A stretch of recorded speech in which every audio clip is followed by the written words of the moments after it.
Oh my gosh. Look at that. Yeah, we got a little piece of Gilligan's Island in Flagler County on Flagler Beach there. This boat found north of 100 on Flagler Beach, washed ashore.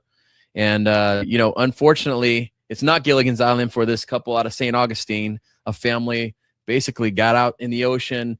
The weather got horrible. I mean, the weather started getting rough, right? Yeah. And so they ended up on shore. Oh my gosh.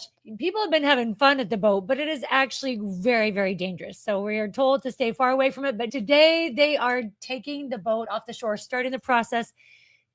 It is going to cost $42,000. Oh my gosh. To take that boat off. What a sight. We did have a couple people out there dressed like pirates doing music videos and things like that. So if you're planning on doing that, you better get there quick. That's not the message. No, do not go there. Stay clear of it. Stay away from it. No, the real thing is, but really grateful for joining us. Thank you for joining us on Observer Now. Lots of things happened in Flagler County last weekend. We had the festival going on. Oh my gosh, the wrestling championship. State wrestling was last. So many great things. Flagler County represented. So, but stay with us on Observer Now. Here we go.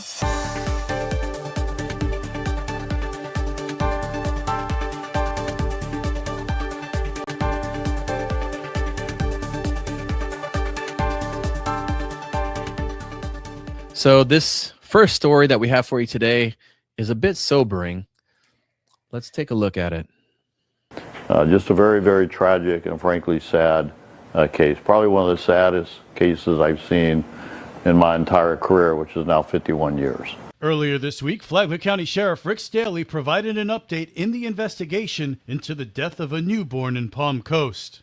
What I can confirm for you is that she stayed in the bathroom cleaning up the blood using paper towels and wash towels from the birth of the baby until the baby died. And she did tell us that she was hoping that the baby would hurry up and die. It's a very tragic case. It's a tragic case for the family, frankly for the mother. Very tragic and emotional investigation by our team. And more importantly, here's a small, not even, a few minutes old, really, baby that likely could have lived, that frankly drowned to death. And so the ME has confirmed that the cause of death, preliminarily, still we don't have the final report from the ME, was that the baby died from drowning. The baby also had an abrasion on her head, which we believe is from the birth and the baby falling into the toilet as a result of the birth and hitting her head. And so no changes in the charges. We are still investigating this case. We are serving search warrants on digital evidence to see if there was any attempt to obtain information on birth or how to dispose of a child. We don't know the answers to that yet. That is still being done by our digital forensics unit. So could charges change? That we will give all the evidence that we have been able to collect to our state attorney, and our state attorney will make that decision at some point in the future. So it's still aggravated manslaughter at this point. We have a safe place where you can take your baby, and it's on Belterra Parkway, 1250. Yep, this is called the Safe Haven Baby Box. It's at the fire station, and it's monitored 24/7. And if you get into a situation like this, you can go and drop off the baby in a box that is, temperature controlled. The baby is safe. And they will go immediately within minutes and pick the baby up and take care of it, make sure that the baby gets and the mother's not in trouble. It's completely anonymous. The mother can take the baby. And there's also a phone number, 1-866-99-BABY1. Please, please, please. And I look forward to hearing about the digital records. He mentioned that they're going to look that up to see, did she really know she was pregnant? I mean, It's hard for me to fathom the idea that maybe she didn't, and as she said, she wasn't. And Yeah, and also only you wonder about postpartum psychosis versus true intent. You know, Right. what was going on there? well, It's I hard know for that. us to wrap our minds around that. I know. Yeah. Well, and there's only 90 to 100 of these locations in the United States at all. So the Yeah. fact that we have one in Palm Coast, if you Huge know someone blessing. that's in a situation like this, just make sure they know all the information and that they're able to get the help they need. Absolutely. Next, we're going to take a look at a story about a dog named Bear. Oh gosh. A Palm Coast dog is recovering after being shot by a Flagler County deputy during an animal complaint on Faraday Lane. According to sheriff's reports, the deputy was investigating concerns about 2 dogs being kept outside in poor conditions. The deputy reported seeing 2 dogs confined in wire crates in the backyard, along with dried feces, and the water bowls were empty. The report also noted that both dogs were barking aggressively. The deputy then told the homeowner's son to bring the dogs into the house. The dogs then got loose, and witnesses said the black dog ran toward the deputy aggressively and jumped at him before the deputy fired 2 shots. The injured dog, named Bear, was later found inside the home and rushed to East Coast Animal Hospital by the Saving Missing Animal Response Team. Caroline Johnson with Smart Animal Rescue says Bear was in critical condition when she arrived. Bear was in the tub, a lot of blood, struggling to breathe, a lot of heavy breathing and gasping. Very weak. When Dad was trying to get him out of the tub, he was very scared and very painful. So he did, bite one of the deputy's hands that was trying to assist us. Johnson says Bear has since made encouraging progress. Bear, I'm so happy to see the progress he's made in the last 48 hours. Thanks to having an incredible vet team, he's doing amazing. Today at East Coast Animal Hospital, he was up walking around. His strength is coming back. Veterinary costs have already reached about $7,000. The dog's family is unable to cover the expenses, so Smart Animal Rescue has stepped in to pay the bills and is asking the community for support. So I guess that dog named Bear is living up to his name. What? He's a doing well story. after being shot. Wow. Yeah. Wow. So, I looked at, we read your comments, you guys. We see what you're saying out there. And I did see a comment that someone said that a neighbor saw it all happen. Mm-hmm. And that the dog was very ferocious at the time. Because my first question was, did Bear need to get shot? Right. And they said he was coming at him pretty hard. Later, right? Bear looked so cute with Yeah. his little leg. And I'm so glad he's doing well. In But- those situations, you can never tell. You never tell what the dog's going to do. You can't look and tell the intent of a dogs dog can when you switch. see him. Yeah, Yeah. they can switch just like that. It is still an animal. We've had many dogs through the years, and it is hard. I do sympathize a little bit because, we want our kids to take care of them. We want our kids to have responsibility, and then sometimes the kids aren't really as responsible as we think they are. So parents really need to be in charge and pay attention. Just a good reminder to know where your dog is at all times. And next, Ugh, are you ready to drink water don't say it. that was in the toilet? No, I'm not ready. Oh, I don't know. Maybe we'll be doing it soon. If we are getting so desperate for water that we are looking into the potable reuse of water, there's a problem. Palm Coast City Council is considering a ban on so-called toilet to tap, which would prevent specially treated wastewater from being used as drinking water in the city. Palm Coast Vice Mayor Teresa Pontieri. I never want to see our city engaging in that. I don't care how many issues we have with water. I think we need to figure it out. And I also think that it sends a message to our state legislature to perhaps stop tying our hands with regards to the development that we can control in our own city. The council is expected to continue discussing the proposal at upcoming meetings. We did do a little research on this, right? We did. There are actually a lot of places considering this because the number one thing is there is an issue and it has to be dealt with. This is just one of the many options to deal with it. But when you don't have enough water and you got people moving into the state the way that we do here in Florida, you got to figure out how are we going to solve this problem. And that's one of the things is the toilet to tap. Now, I know they don't really call it toilet to tap. Somebody came up with that because they want to know. Pure. Yeah, but they want to make sure we know exactly where it's coming from. It is toilet to tap. So it's toilet to tap. So I don't know. What So are some other options? Okay, so this is my thought. They have done so much testing on it, so much, but I wonder, are they testing the runoff of a shower, or are they testing the real nitty gritty of toilet to tap, right? I'm sure they test all of it. But I just wonder, there's some scary stuff that, gets washed through there. And my other concern is malfunctions, right? Yeah. 99% is taken out. And if it's good, it's good. But things malfunction all the time. I just tried to use my cell phone and it didn't work right. Yeah, exactly. You know what I'm saying? So what if the toilet to tap system is malfunctioning? Now we've got toilet water. Yeah, I mean, and the science may be sound, Hey, but the fact that somebody's thinking about, that came from my toilet, that could be a little bit off-putting. Maybe you feel the same way. But is there another solution? I know Tampa was looking at it and they were, voting on it and they're trying to decide if they were going to do it. Then they started it's called desalinization. Yeah. That is, yes. Well, it's like taking salt water and making it pure, right? So that you can drink it. I mean, I love that idea. I'm sure there's lots of money, probably lots of challenges. Lots of money. No matter what it is that we decide, there's going to be lots of challenges. There's going to be lots of money involved. So the question is, what's our solution? So I was surprised to find out there's a shortage of water in Florida. What the heck? We're surrounded by water.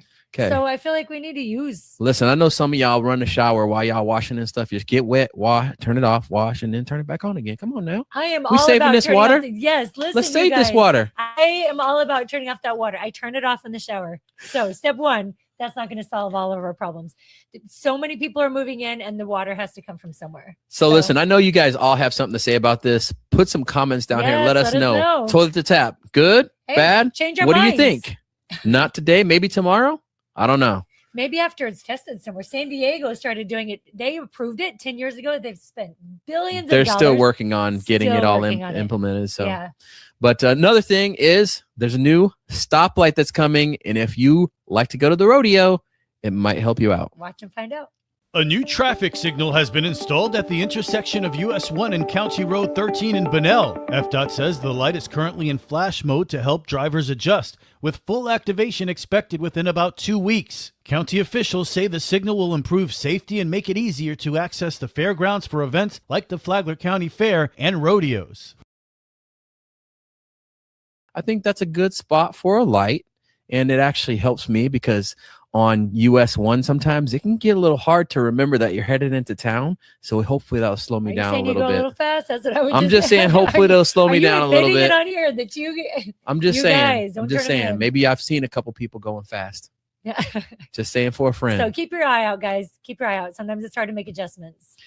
And last week, the state championship of wrestling, so exciting. Girls, boys, Flagler County's always represented at that tournament. And this time was no different. A dramatic finish at the State Wrestling Championships for FPC's Alexa Caledonio. The Bulldogs standout placed second in the state at 170 pounds, falling just short of the title in a 2-1 second overtime tiebreaker. 4 other Bulldogs, Alicia Villar, Kevin McLean, Trey Twilley, and JoJo Foalima, also placed third in the state, helping the Bulldogs secure top 10 team finishes for both the boys and girls. I mean, this is the whole state. Yeah. You got to wrap your mind around that. Yeah. Yeah. Listen, Alexa lost a 2-1 triple overtime match. Like it really was that close. I mean, it was right there. I was in a restaurant watching it online and I was yelling at the screen, "Let's go, Alexa." So I just want to tell you guys just a little something about each one. Really, really quick. Alexa is just a special girl. So I'm really, really happy for her to get that second place. Yeah. She just goes out there and casually just kind of rolls them over, and she just has this special power. We always say she just like go, and they just go because she looks so mild-mannered and so sweet, but she's just a beast out there. Second in state is huge. And Alicia was a first-time qualifier this year for the first time, and then got third, and only lost to the state champion, who's a 3-time state champion. Right? Yeah, she's a state champion. So Alicia, like, that was a heck of a year for her. Watch along out with for her next year, because that state champion is going to be gone. It's just going to be Alicia. JoJo is a freshman. I mean, how many times have you had a freshman win the state championship? or He sorry, got third place. how many yeah. times have you had a freshman And at get third at such a state? high weight, he's 165 pounds, so that's great. We're proud of all of them. Big Trey time. is Great job, always Trey. been a strong wrestler, and Kevin, great. Hey, the second time placing third. I think Trey was fifth last year. So, it's amazing. All these guys are awesome, and we support them. we And do. congratulations And on our a great daughter season. wrestled in the tournament as well. Yeah, She Juliana not did. have as much success, but shout out to her. Yep.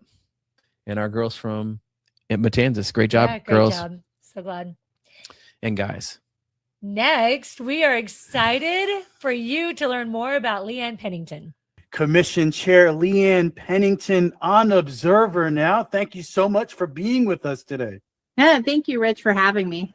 Very exciting to have you on here. Obviously, a lot going on with the county, the start of 2026. Nothing short of amazing, the amount of things that can happen in a couple of months, starting with the drama with the county administrator, Heidi Petito, resigning. She called the process so far sloppy and unprofessional. As commission chair, how do you respond to that? Yeah, no, I think she was specifically talking about the fact that the search for the county administrator had been moved up from the 16th to the 9th. That was not a board decision. That was actually done by staff and legal. It simply was because there was going to be too much on the workshop, and we had all agreed to meet on the 9th for another issue, so they placed it on there. So I think it was just miscommunication, and she might have felt it was sloppy, but again, the board didn't decide that. It was just a kind of like a clerical thing. So the yeah. county's moving forward with the search for a new administrator. Heidi Petito will remain in the role until July. How do you ensure stability and continuity during that time? Well, I think people underestimate that. I mean, they don't remember that we have directors for each department. They've been there a long time serving the county. They continue to do their job. They do a great job at it. And they will be there to help us. And obviously we'll get through budget. She's agreed to stay on, or if we're able to find an interim in that time frame, perhaps they can work with her as well. But I'm fairly confident, between our budget group, our finance department, and our directors who just continue to do what they do, that it's going to be fine. So Flagler County needs a new county administrator. What are the attributes, the traits? What do you look for in the candidate as the commission chair? Yeah, this time I hope that we are able to find somebody that can see big picture. We're a growing county, whether we like that or not, due to all the municipalities approving development. So we have to plan for that. So I'm hoping to find someone that has experience with growth, that has experience with, unbridled infrastructure needs. We have so many infrastructure needs that need to be dealt with. And I'm hoping more than anything that we find someone who is friendly, hospitable, people people trust, and comes to the table with some really good, innovative ideas that we haven't had on how to approach our problems. So taxation can't be the only answer to every problem. So I'm hoping we get an administrator that can think outside the box and come up with some creative ways to get some of this done. Now, recently, you were the lone vote against dropping the challenge to the Veranda Bay annexation. Why did you feel the county should continue pushing the issue when the rest of the commission decided not to? I think that is really clear, and I don't think we've heard the end of that. There are roughly 150 residents, Flagler County residents, that live in the current unincorporated part of Flagler County of the Veranda Bay project. The state statute states specifically, in order for them to be annexed into another municipality, there must be an individual signature by each person in those homes agreeing to annexation. Again, they're agreeing to higher taxation. They would be agreeing to different ordinances. In that particular case, a different fire and rescue, a different police department overseeing them. I think the statutes be interpreted as such that you have to have each individual signature. I would want to know that my representative is looking out for me and protecting me and ensuring that I'm okay with different rules and higher taxation. So that's why I did it. Do you hear from a lot of residents in the area with concerns about this? So right after the meeting, we actually got an email from a resident opposing it. They had just found out about it. Apparently they were not notified, it sounds like, to the annexation. There was a group that went down there and apparently notified them, albeit late. And now it seems that they're coming forward. So we'll see. They don't always agree to it. I think that it is in the best interest of Flagler Beach government to obtain everyone's signature to be on the up and up on that situation, to avoid lawsuits from those residents.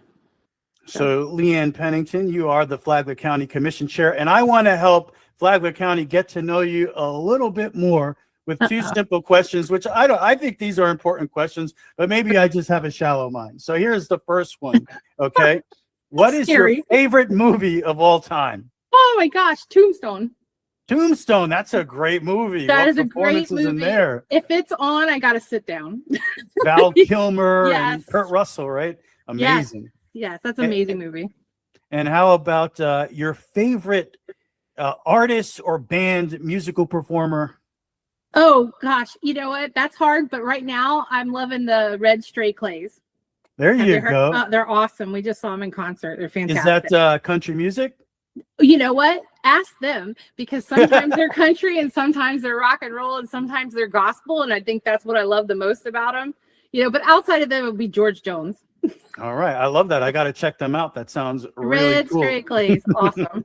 Very cool. Hey, Leann Pennington, thank you so much for joining us on Observer Now. Thanks so much. I appreciate it, Rich. Take care. All right, Leann Pennington, our county commission chair. Nice Q&A there. A lot of jam-packed in there. I loved it. And I want to thank Rich because, I saw the story before about, Leann and Heidi Petito and kind of having a little disagreement there. And I'm so glad that I'm able to get to know Leann, to know like what is her foundation? What is her hope? What is her vision? Well, so it's important to get to know people, right? It's even if we disagree, it's important to build those bridges and say, oh, this is why you believe this way. This is why you're doing this. And so that was great. I loved every second of it. I feel like this is what we need during election season. Yes. Now, I know that the Observer does a great job covering different people who are running in the paper, and maybe with these Q&As, doesn't it offer a new different thing to see like how they're saying what they're saying, their convictions with it. Makes it more real, right? Yeah, if you want to see a little bit more of that, please let us know down in the comments. I do. Because I do. There was a lot of the one thing that I got out of that was that, man, as a county commission chair, there's a lot going on in terms of like what you have to be concerned about. There were a lot of things she brought up that I'm like, whoa, I didn't even know about that. For the growth of the county. Mm-hmm. Yeah, absolutely. Yeah. So great. Thank you so much, Rich, for doing that. And we had a festival, the Spring Festival last week. I wish. And, we have a lot of things that go on in Flagler County. We live in a great place, like truly a really great place. So let's take a look. Let's take a look at some of that stuff that went down. Springfest returned to Central Park and Palm Coast over the weekend, bringing hundreds of families out to enjoy a day of community fun. Hosted by the Palm Coast Flagler Regional Chamber of Commerce, the event featured more than 150 vendors, live music, food trucks, and activities for kids and pets. And with spring arriving, many visitors had one thing on their mind: spring cleaning, of course. You guys ready for the most exciting part of it? Yeah. Spring cleaning. Yay! Woo! We've been doing a lot of that. Very excited. How's the spring cleaning going? Spring cleaning's going really, really well. Well, I have 4 kids, so it's busy. It's busy. There's always stuff that needs to go. They're always outgrowing things. Not bad. I'm not looking forward to moving my clock forward, but it is what it is. Ray from the Flagler Sports Fishing Club spent the day teaching kids how to fish, and it was a joy for him sharing his love of fishing with the next generation. I tell you, man, it's awesome just to see their faces and they smiles and they enjoying just casting. We love this. The Flagler Sports Fishing Club, this is what we like to do. Springfest once again filled town center with activities for all ages. My absolute favorite part of that whole thing is when he says spring cleaning. The lady's like, oh, spring cleaning's going great. And you can see our kids just like, Nope. Just like so classic. I think that's the interaction we have. 'Cause you I'm all, let's go, honey, spring cleaning. You're like, Super excited about Just getting out kidding. there and cleaning stuff up. The kids are not. Just kidding. Pretty He's- awesome. He's a good helper with spring cleaning. I love spring cleaning. So, do you know who my favorite on the whole thing is? Ray. Ray from My man, Flagler Ray. Sports Fishing Club. Yes, sir. Do you know why I love him? Because he's out there helping those kids have an alternative and something great to do. We have a child, neither of us grew up fishing. We have 6 children, and one of our children, and now 2, is obsessed with fishing. And it was because of somebody like Ray. Yep. You know, it kept him out of trouble. He had this soul for adventure and wanted to go out and do big things. And he had that knowledge because of people like Ray. We appreciate the Rays of the Yeah. world and Flagler Sports Fishing Club, Yes, right? For yeah. having that opportunity. So if you have a kid that you want to spend less time on, you know, like this, I thought you meant you want to spend less time with him instead of to Ray. I'm just kidding. if you want to spend less time with your kids, send them to Ray. Ray No. wants him. Just kidding. Don't We do it. were big on getting our kids outside, Yes. you know, and we wanted them doing outside activities. We would play catch with them and things Yeah, like that. for But at the sure, same for sure. time, that's another outside That was activity yeah. that can keep you off of video games or whatever else that might be We taking have up your time. Great fishing in Florida. We do. Well, so Takeaways. what are your takeaways from today? Oh, You have some? Yeah. You know, I can't take that baby out of my mind. So my takeaway is please go to one of those safe havens. You're not alone. I guess that's my takeaway is you're not alone. Mm-hmm. You know, Even when you feel like it, you're not alone. yeah. That's one too. Yeah. Yeah. I love seeing the champions in our community and that includes our politicians. Yeah, I do. The Q&A, that was one of my favorites Yeah. of it today. Wrestlers. The wrestlers. My takeaway Hey. is never give up, and the process makes you as strong as any victory can ever make you. Right. We mentioned our daughter didn't do as well as safe as she wanted to, but the Mhm. process is there. So if you're grinding through anything and pushing through anything, remember the process is all it's worth it. Yep. And the last thing that I would say is if you see a boat that's on the beach, don't go and dress like a pirate and dance in front of it. As tempting as it may be, I would be tempted. That's right. Yeah. Thanks for joining us on Thanks, Observer guys. Now, and watch out for us next week.